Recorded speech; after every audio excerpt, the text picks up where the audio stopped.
Kahit mag-abroad kayo, hindi ka makakatakas sa hirap ng buhay. Nagwe-work lang naman po kasi kami sa factory sa Japan. Magkano ang sahod doon? Iba ang rate ng babae at saka lalaki. Mahirap siya actually. Bakit? Pag hindi ka mag-second job, mag-third job, hindi ka mabubuhay. Kawawa. Doon ako na-stress, nag-anxiety din ako, nag-depression din ako because of that. Umuwi kaming Pilipinas, pandemic, because my mom was sick. Ano sakit ni mother? Ubo lang yun, then naging pneumonia, tapos nag-sepsis na. 1 month siya, almost nasa ICU. For almost 6 months, wala kaming pera. Paano nyo unti-unting ibinalik yung pera sa inyo dahil sa gastos sa lahat?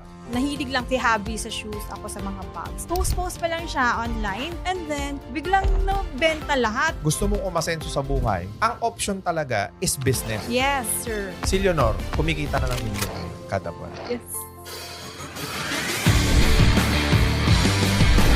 Linggo, alas 8 ng gabi.